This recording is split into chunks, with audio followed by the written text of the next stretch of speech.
Hey guys, how's it going? I wanted to come on here because one of the questions that I get most, especially from busy moms who don't have a lot of time to work on their diet, go to the gym, and do all the things that we are supposed to be doing, is how do I boost up my metabolism? Because obviously, metabolism is the key that we need to open and unlock your weight loss. And so today I just wanted to quickly talk about three ways that you can do, three things that you can do today to boost up your metabolism that have absolutely nothing to do with your diet. So you don't even have to change anything that you're eating right now, and you can already start to see results by just doing these three things. So first of all, what impacts the metabolism? What slows it down? The very first thing is sleep. And so I know that this is a really hard thing, especially for busy moms, because especially for you guys with your younger ones, I have a 3-month-old and a 21-month-old. I know exactly how you feel. Sleep isn't always the thing on my radar. But what happens is when we don't get enough sleep, that reduces the leptin in our system. So leptin is a hormone that's responsible for regulating appetite and your body weight. And so this causes us to feel always hungry during the day, which means that we're over snacking just to get that energy in. And eventually we're going to be putting on weight as a result because we're constantly eating just to keep ourselves fueled. So if you're always hungry, if you're always feeling tired, if you need coffee to get through the day, these are signs that you definitely need to start improving your sleep. And it's not necessarily about getting the hours in, although those are important. It's about improving the quality, which I'll touch on later about how you can easily do that. So the next one is stress. And again, as always, mom of 3 months old and a 2-month and a 21-month-old, I can tell you right now, stress is rampant in my life. And so the number one thing in terms of blocking your metabolism that stress is responsible for is it raises your cortisol levels, which for those of you who have that belly weight around the middle of your stomach, you know, the love handles, this is a sign that your stress levels are too high. And this may be, hey, Heather, how's it going? And this may be blocking you from being able to release the weight. So one of the things that we want to do is if you're carrying chronic stress, which is different from periodic stress. So periodic stress is something where, you know, every now and then you'll go through instances of your life where something extremely stressful happens, like your husband loses his job. These are acute moments of stress, whereas chronic stress is your stress levels are so elevated that you just feel this is your just normal level of operation, which for a lot of moms, when I talk to them, they're like, you know, I don't really feel stressed out. Hey, Michelle, how's it going? You know, they're like, I don't really feel stressed out. But then when we start to look at the markers, we understand that they definitely are. And so again, one of those things is if you're carrying around that, you know, spare tire or weight around the middle, this is a clear indication that it might be related to stress, which means that your cortisol levels are really high and we want to reduce them. Hey, Francis, Jessica, how's it going? So then the last thing that I want to talk about is your circadian rhythm. Now, I don't want to get into too many technical terms because for a lot of people, this can seem really overwhelming, but it's really simple. So your circadian rhythm is basically your internal clock. And this is the thing that regulates your sleep, your activity, but more importantly, your ability to metabolize and burn fat off your body. So we want to make sure that our circadian rhythms are aligned with the external world, because your circadian rhythm is actually driven by daylight. And so this is another super, super easy thing. I'm listening to your remark. Thanks, Francesca. So this is another super easy thing that we can just get control of right now, and it has absolutely nothing to do with your food. And so just to go back to the circadian rhythm. So you'll know that your circadian rhythm is off by if you wake up in the morning and you're feeling super exhausted, if you're going to bed late at night and you're not feeling especially tired, like you're kind of like lying in bed and it's taking you a long time to go to sleep. These are a couple of signs that you'll know that your circadian rhythm is off. This is especially important as we approach the winter months. Daylight savings is coming, and so if you can get this under control now, for those of you who typically gain weight in the winter, I know that I used to be one of them. This is going to be huge in terms of helping you. So what can we do? In terms of sleep, one of the major things that I recommend for moms is try to get at least 7 hours a day. Now, for those of you with little ones, I know that this is super, super hard, especially because your sleep is interrupted throughout the course of the night. So we want to focus on getting quality sleep, meaning we want to make sure that an hour before we're going to bed, we are winding ourselves down. So no screen time, don't do anything sort of like, don't hit the gym. Try to make sure that you're not putting anything in your system. Your body is already preparing for rest at that point. So you want to make sure that you're just, doing really restful activities. I always say, like, I do a really great not yoga, but like I do a nice little stretch in my bedroom before I go to bed. I drink a big glass of water just to keep me hydrated. I brush my teeth. I wash my face with really warm water. Like, I do really relaxing sort of spa-like things before I go to bed to help my body get into that restful state so that the moment my head hits the pillow, I'm out. The other thing that you can do is meditating before bed. This is an amazing tool. You can download so many apps now. And even if you just listen to a session 5 or 10 minutes before bed, this is going to really help to just shut that brain off and allow you to go into deep sleep sooner.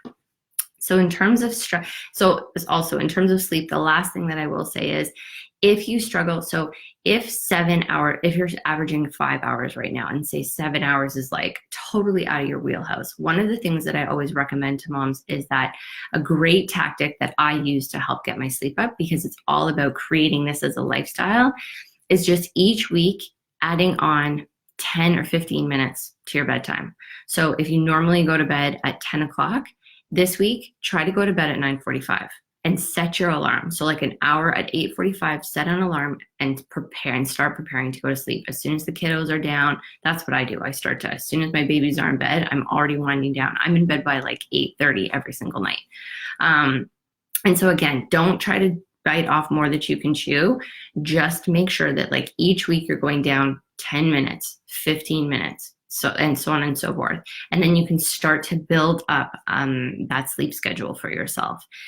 And then again, if you are getting up in the middle of the night, the best thing that I will say, and I'm going to talk about this a little bit later with the circadian rhythm, hey Kristen, is for those of you who are breastfeeding like I am, if you're getting up in the middle of the night with your kiddos, do not turn your screens on. I'll get into this a little bit later, but again, that's going to prevent you from getting back into a quality of sleep, because the blue light, what it does is it triggers those daylight sort of sensations in your body, and it'll prevent you from falling back into sleep. So the next thing that I want to talk about is stress.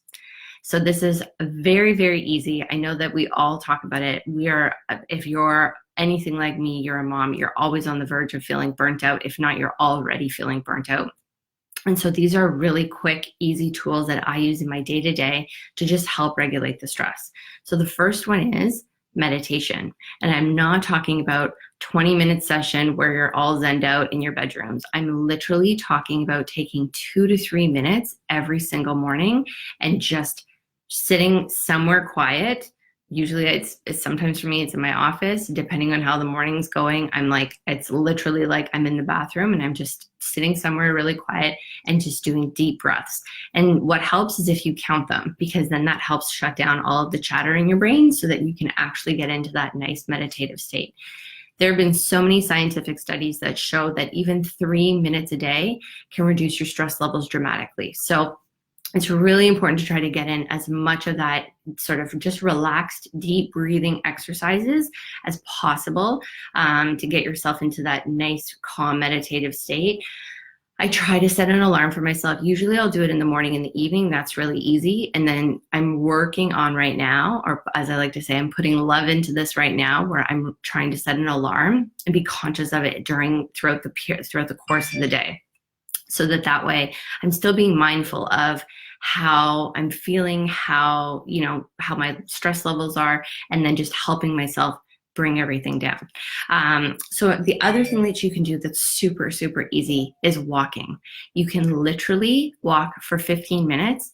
Being outside for 15 minutes and getting that vitamin D is going to do wonders for you. Again, so many scientific studies have shown that just getting the fresh air, vitamin D, and just taking a minute to yourself, even if it's 5 minutes. Sometimes I will just walk up and down my block, and then I'm done, and then I come back and I already feel refreshed. Plus, getting the kids outside is also lovely. So I try to take advantage of it as much as I can now that the warm weather is here. And then the last thing I will say, which can be harder to do, but yoga. Yoga is an amazing way to de-stress your system. Any light activity that you can do that involves just stretching, like I always say to my clients, I don't even recommend working out because sometimes that causes extra stress on your system. What I do recommend though is just doing light, moderate workouts, like, you know, a 10-minute yoga, something that you can find on YouTube, a 10-minute yoga stretching video, or going for a 15-minute walk. These are things that are actually going to be, if you're super stressed out, the last thing that you want to do is add even more intensive exercises to your schedule, because what that does is, again, it's going to boost up your cortisol levels. It's going to have the reverse effect that you want. So what you want to do is bring those cortisol levels back down by incorporating these sort of lighter activities throughout the week. I was actually just talking to a client about this a couple of days ago, and she was doing heavy workouts. We brought her workouts down to 2 weeks, and already she's lost 3 pounds. So I'm telling you, this is something that you definitely want to consider. Bringing that stress level down, reducing the inflammation, it's going to do wonders for you. And then, so of course, lastly, getting your circadian rhythm online and aligned with the external sort of outside world. This is super, super easy. So the only thing that I recommend to people when just starting out, there's a variety of things that you can do, but the biggest ones that are going to make the biggest impact for you are the very first moments in the morning when you're up. As soon as it's getting a little bit later now, so I know that it's harder, but as soon as the sun comes out, go outside and just be out in the sun and let that vitamin D hit you for about 3 to 5 minutes. 10 to 15, if you can get your walk, that little quick walk in the morning, if you can do that early, that is optimal, because the problem, or the reason is that sun exposure actually triggers our metabolism to start revving up. And so without it, especially in the wintertime, if you're leaving your house before it's dark, going in your car to work, heading into an underground garage, and then going up to the office, you're getting zero daylight in your eyes at all, zero exposure to it. And so your metabolism is just like, what am I doing? Am I revving up? I'm just gonna, you know what, I'm just gonna hang out because I don't really know what to do. So that actually slows it. So what you want to do is make sure that early in the morning when you wake up, if you can get a few minutes of daylight on you, a lot of times I'll just go and sit outside and just drink my coffee for 5 minutes just to make sure that I'm getting it. And it's so funny because for me, in my experience, and for a lot of my clients in the Nourish system, what they soon realize is after you've done it for a little bit, you'll go outside, have the exposure, come back in, and you'll already start to feel hungry, which is an immediate sign that your metabolism is boosting. Hunger is an excellent sign.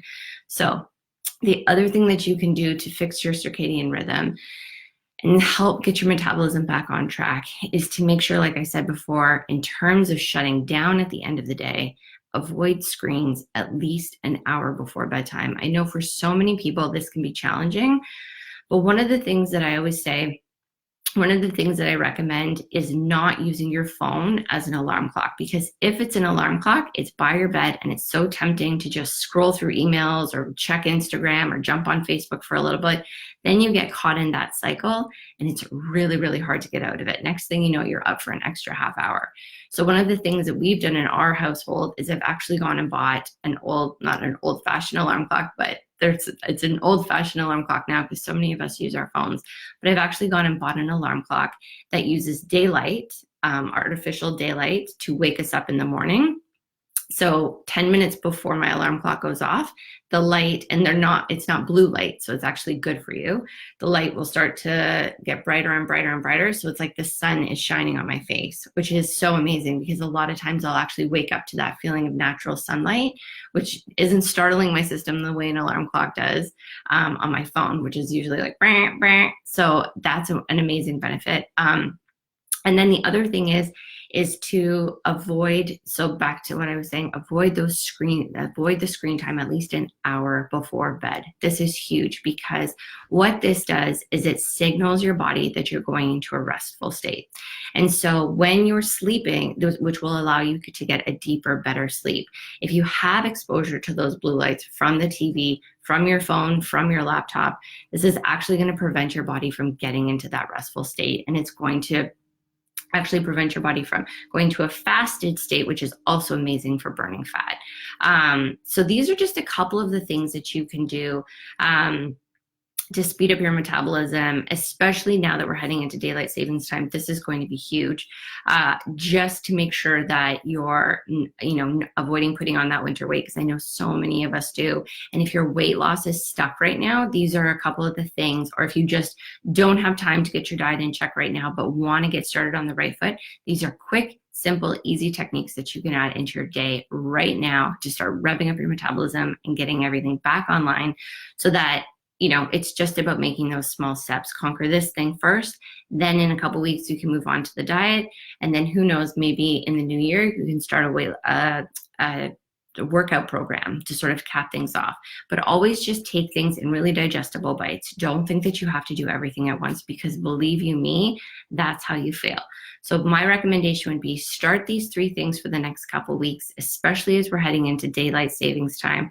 See how your body feels, see how you're responding, and I'd love to know how you guys are doing. If you need any help at all, if you feel like your metabolism is stuck and you need any help at all, or if you have any questions about how to rev it up, just feel free to DM me or comment below this video, and I'll be sure to help you guys out. I just want to make sure that we have no more questions. Hey, Kristen. Hey, Chelsea. And I will talk to you guys soon. All right. Have a great day. Bye.